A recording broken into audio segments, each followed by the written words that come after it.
Hey guys, Pet here from Vantage Real Estate. I want to go over a few different types of land ownership with prices being as high as they've ever been. We get a lot of phone calls about leaseholds and shares and co-ops. So I just want to break down what all those mean. Let me start with a freehold non-strata. This is also called a fee simple title, and this is when you picture your typical detached home. With a freehold strata, you own the land from all corners of the lot and the house that's on it. You have the right to tear it down and build whatever you want, as long as you're within the zoning bylaws, building schemes, covenants, easements, etc. And then there's a freehold strata. This is the most common. This is your typical condo or townhouse complex. It could be 2 units, could be 600, doesn't matter, the setup is the same. In a strata, you own the footprint within the walls of your unit plus an interest in the common property in proportion to the unit entitlement. And that's exactly how it's going to read on title. What that means is that all of the owners in the strata, including yourself, have a stake in all of the outdoor space like the patios, roadways, condo hallways, elevator, clubhouse, parking lot, whatever it might be. Unlike a non-strata I just talked about, you can't build what you want, and most times you'll need permission to even change the flooring. But you do own title to the property, so you can sell it relatively easy, and it does give you a stake in the land. If a strata does decide to sell the whole complex, you will get your fair share. Another type of home ownership we come across is shares in cooperative or shares in co-op or just a co-op. And not to be confused with co-op housing, which is usually government subsidized housing. Co-ops we see here are going to be townhomes or condos, and ownership is exactly what the name suggests. You own a share in a cooperative. For example, let's say a condo building has 100 units, there'd be 100 shares. And if you buy one of these shares, you own 1% of the whole co-op.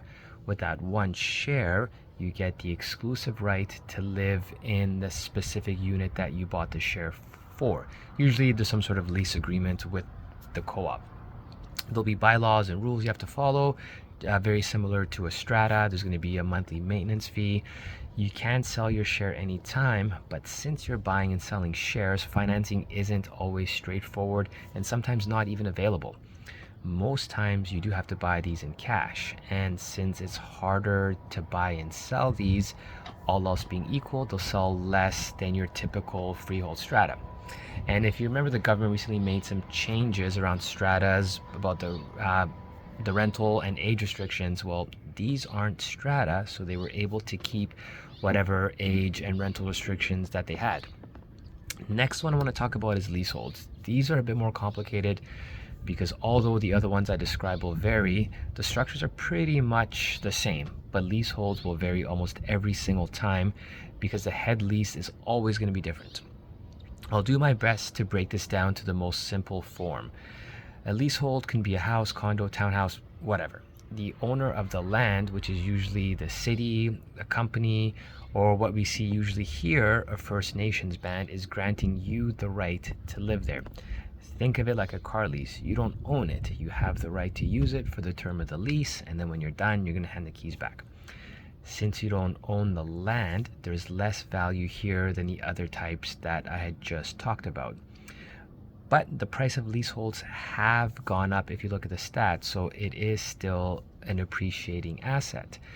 One important thing to keep in mind though is that the closer you get to the lease being up, the harder and harder it becomes to sell, and they will depreciate at that time. Imagine trying to sell a house like that with only 5 years left on the lease when you know you got to give the keys back. Or going back to our car analogy, how much would you pay for a car that you have to give back in 1 month? Granted that most of these leases start at 99 years, so nothing you have to worry about in your lifetime, but just something to keep in mind. There's different types of leaseholds too, like a prepaid versus non-prepaid, strata, non-strata, which I'm not going to get into because that'll take up a whole other video. So having said all of that, I wouldn't say that one of these titles or types of titles are better than the other. Some have more value, but that's also built into the price. Just be sure that you know all of the important details. Get expert advice, use a realtor. Any questions, contact somebody from our team.